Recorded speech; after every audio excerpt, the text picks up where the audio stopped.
I'd like to begin with a story, and please comment below and see if it's your own personal experience as well. You see, as a child, when we were 5 years old, we used to think, well, my mom knows everything. By the time we're 12 years old, we think, well, mom doesn't know everything. By the time we're 14 years old, we think, well, mom can't do anything. By the time we're 16, we're thinking, mom, you're embarrassing me, right? Go away. By the time we're 18, we think, wow, mom is so old school, so old-fashioned. She's so outdated.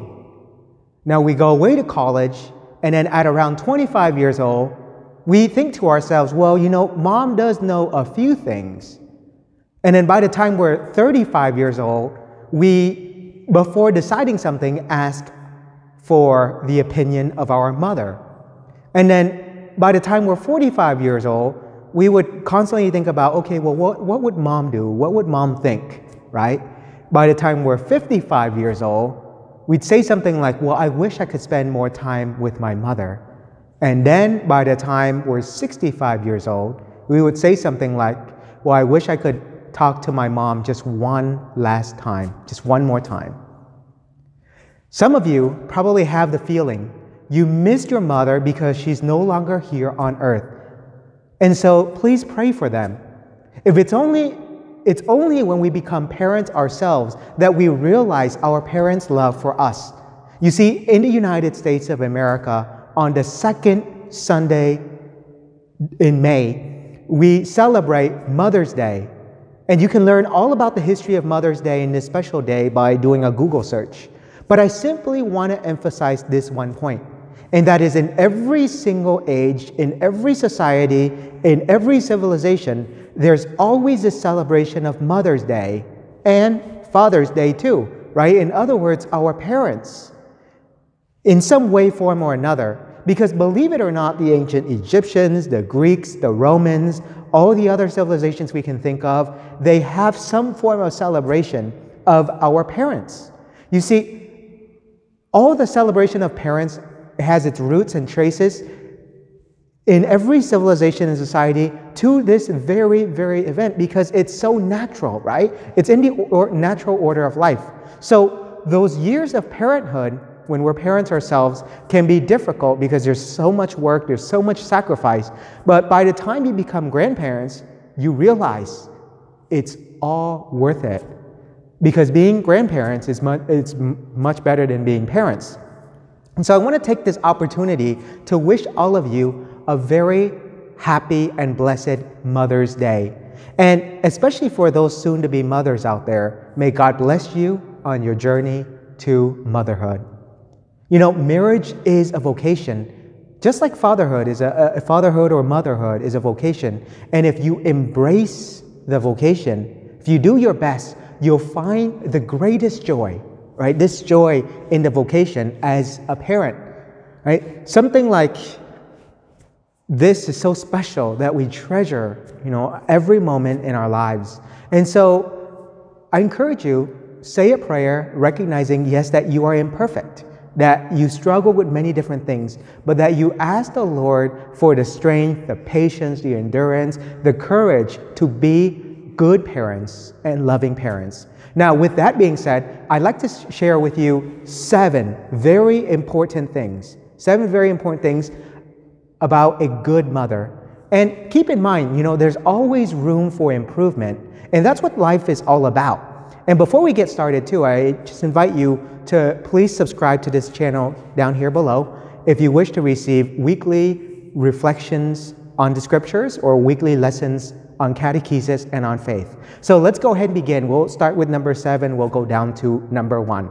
Number 7, being a good role model for your child. What does this mean? Well, you know, as a mother, your child looks up to you for everything. How you behave, how you act, how you do things have a profound impact on your child. For example, if you feel angry all the time and you show it, of course your child's gonna show that as well. If you dress inappropriately, well, guess what? Your child's probably gonna do the same thing. If you disrespect, if you gossip, if you do bad things with others, well, guess what? Same thing. if you lie, cheat, and steal in front of your child, well, sooner or later, your child is going to do that as well. Now, let's take the opposite approach. If you always encourage and inspire your child, soon your child will be motivated to succeed. It's going through tough situations when your child is going through a rough time that you help them through it and that they'll remember. If you show love, if you're generous, if you have faith, if you're filled with faith and hope, eventually your child will too. Now, I have a lady who came up to me and says, well, but Father, I never drink or smoke. How is it possible that my child drinks and smokes? I'll probably learned it from his father. But again, number 7, be a good role model for your child. Let's move on to number 6. Number 6, do not be overly controlling. This is so important. Do not be overly controlling. Well, what does this mean? Well, give your child enough freedom based on their age, right? Let me give you a perfect example. When I was a parish priest, we had a field trip. The parish was organizing, and it was for a group of 9th grade students, so 14-year-olds. And I remember this very clearly because one of the mother found it very necessary to keep calling her child every 10 minutes to check up on her child. So, about like 5 or 6 calls in, calling her child every time, her child stopped answering the phone. So guess what? She started calling me, right? So I answered the phone and I said, oh, your child's fine, don't worry, everything's okay. Then she called a second time and then a third time. And remember by about the 5th time, I got so frustrated. I'm like, your child is fine, right? Of course, I was trying to be patient as best as I can. But you see, here's what's going on. Trust. It's so important. We need to learn to trust, to not be overly controlling. And that's what a good mother does, right? Just imagine this child. This child is feeling very embarrassed. And he shared with me directly too. He says, my mom's embarrassing me because she keeps constantly calling. You see, it's so important to give your child the distance he or she needs. When younger, it's more appropriate to give them guidance, give them direction. But by the time they're teenagers, for example, learn to give them some freedom and some independence. Stop being so controlling, in other words. Let me give you another example. I know a mother, or actually the child, the son, always complains about his mother. And what's going on is this guy's 18 years old, okay? 18 years old, and he can't go out at night past 10 p.m. And one time, he came home at around like 10:20 p.m. and his mom's sitting there. She's been sitting there for like over an hour, just looking at the entrance door. And then when he comes in, she starts screaming at him right away, right? At 18 years old, overly controlling. So this then can be an issue here as well. So if you are a mother and you can relate to what I've just shared, and you have the courage to admit that you're overly controlling, for example, just say a prayer. Say a prayer, something like, Lord, help me to learn to trust, help me to accept that you are truly in control. Grant me the peace in my heart, protect my child from all harm and danger. And that's it. As simple as that, right? You entrust it to the Lord. Now, the other approach is I have a mother who complained to me and says, you know what, my 30-year-old child can't do anything. And what I've learned is that the mother is so controls every aspect of this child's life that this child never learned about independence or about personal freedom. And then when I talked to this child personally, she complained on and on and on about how she wants to kill herself because her parents is so overly controlling. This is a problem. So be careful, be attentive to this point. Point number 5, be reasonable. And I think this is so crucial. I think this is so important too, that we learn to be reasonable in all regards, right? In all aspects. Set up rules and expectations that are reasonable. In other words, rules that make sense. When your child's younger, you want to give them more rules, more expectations so that they can follow. But then you also want to at the same time teach them responsibility by giving them more and more freedom as they grow older. Now, be sure not to be too strict on the one hand and too relaxed on the other. Let me give you an example. A mother has a 5-year-old child who loves to draw on the wall, right, with his crayon. Takes a crayon, draws on the wall all the time. One day, the mother sees her child drawing with the crayons on the wall, she came in and she started screaming at the child right away. Oh, bad kid, why are you drawing the wall? You're ruining my wall. Oh, this is so bad. Don't you ever do it again, right? And the child feels pretty bad. But then a week goes by, and of course, guess what happens? The child continues to draw with the crayon on the wall, right? And the way how the child does it too, draws on the wall and he looks at his mother, right? As he's doing it. But in this time, the mother learned. And so she came down to the level of her child and she says, son, you're a big boy now, right? And big boys don't draw on the walls. And you know what happened? From that moment on, her child never drew on the wall again, right? So reasonability and explaining your reasoning, explaining your rules, etc., right? That is age appropriate because children and their development, it can change so quickly. That's really important. So be reasonable. That's point number 5. Let's move on. Point number 4, be patient, right? Be patient. A good mother is always patient. And you know what? Being patient with children can be a very difficult thing to do. I totally understand, I can relate. Children have so much energy, they always run around, they love to jump around, do all sorts of random things. To be patient can be difficult. And when you can't get them to do what you want, when they don't listen to you, for example, when you have no control over them, control your emotions. Remind yourself to never get angry or scream back. Let me give you an example. A mother has a child who's 7 years old, right? And he's addicted to video games, like most child, right? Loves to play video game. And then mom says, you've been playing video games for 2 hours. Stop. And the child says, okay, 5 more minutes. And then 10 minutes goes by, and then mom comes in and says, okay, it's been 5 minutes. Now you got to stop. And says, oh, okay, 5 more minutes. And then next thing you know, 5 minutes turn into 30 minutes. And afterwards, mom just gets so frustrated. She gets mad. She comes in there, takes out away the video game and starts screaming at his child, right? That's probably not the best approach to do. And so be patient, right? On a certain level, of course, you set the rules, you set the standards, you say 5 minutes and make sure you keep to the 5-minute rule, right? And you explain to your child about it. And again, too, once the child grows older, like as a teenager, for example, you want to give them more freedom, more responsibility, etc. Okay, point number 3. We're getting to important points here. Point number 3, learn to forgive and to teach lessons. This is so important. This is so important. It's very clear and obvious as well, right? Forgiving a child for mistakes is really important. But from the mistakes too, you can also teach the child to learn how to grow and how to learn from those mistakes. That's what we do as adults. That's what we do as human beings. We always learn from our mistakes. It's a process, and you encourage your child to do precisely that. Let me give you an example. One day, a 4-year-old child wants to get some milk from the refrigerator, right? But since it's so high up, the child can't reach. So what does the child do?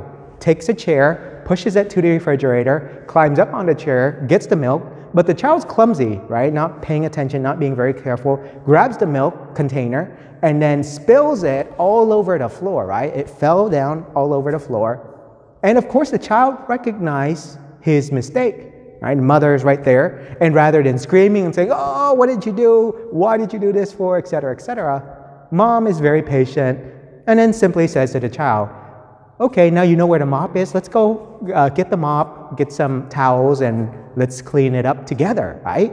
Well, in the process, she's teaching her child, well, you made a mistake, yes. Now, time to fix the mistake, so to speak, right? There's so many ways to go about this, but forgiveness is important, is a key. And then also, too, teaching them lessons that come from those mistakes. Now, as your child grows older, it gets increasingly more complicated, right? Because the mistakes can be more difficult. But rather than focusing so much on the mistakes and the problems and the issues, focus on how to fix it and the lessons that your child can learn from it. That's the important point here. Point number 3, learning to forgive and to teach lessons from their mistakes. Point number 2, actually showing love and care. This is so important. I really, truly believe it's so important. And there's 2 things from point number 2 here I'd like to share. Number 1 is love. About a year ago, I gave a talk to a group of parents, right? And I asked the parents, I asked them, do you love your child? Well, you know what? Every single parent says yes, right? Yes, I love my child. And then I asked them, okay, well, prove it. Prove that you love your child. How do you do that? Well, one of the ways you do that is to show love and affection, right? Actual physical love and affections like hugging, right? That's an example. It's very important that you show signs of affection, saying, I love you, for example, right? When's the last time you've done that to your child, right? Now, I know some parents say, well, it's not part of my culture to do that stuff, right? We don't show our affection. Okay, but as humans, we always feed on affections. We need affections. And so learn to love, to show love and to show affections, and to do that clearly, right? To show that you truly love your child. Now, there are so many other ways you can actually do that as well, too. Think about that. But I also want to emphasize this point is that like when you're cooking dinner, when you're cleaning the house, when you're washing their clothes, for example, you can do it with great love, right? And you know what? Children can tell. They can tell if you're showing them great love. If you're screaming and yelling at them all the time saying, oh, clean up your room, it's such a mess, etc. Well, you know what? They'll do it, but they'll probably hate you or resent you for it, right? So how do you show love to your child while at the same time getting them to do what you want them to do?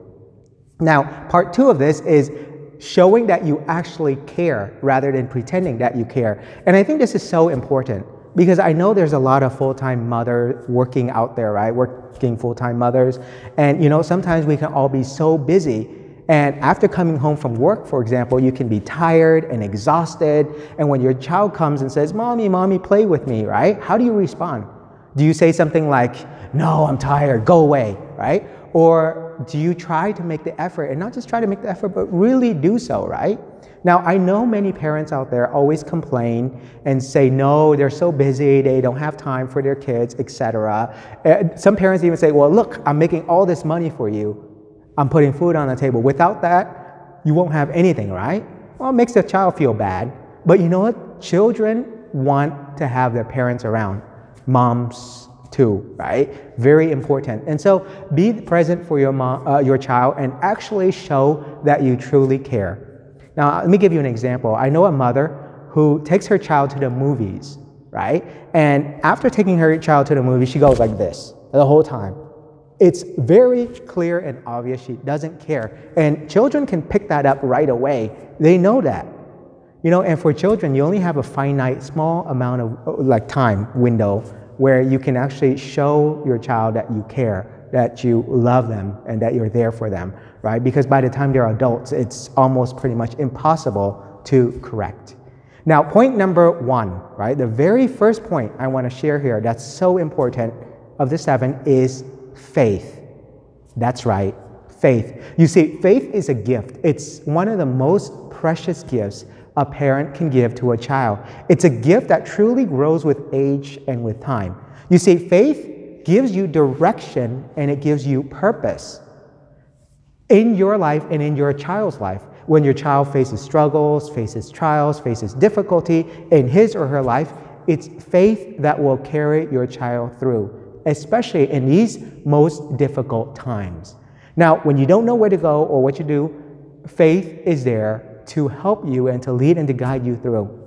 The faith that a parent passes on to a child is so important, right? It teaches your child, you teach your child by passing on their faith how to live a good and a moral life.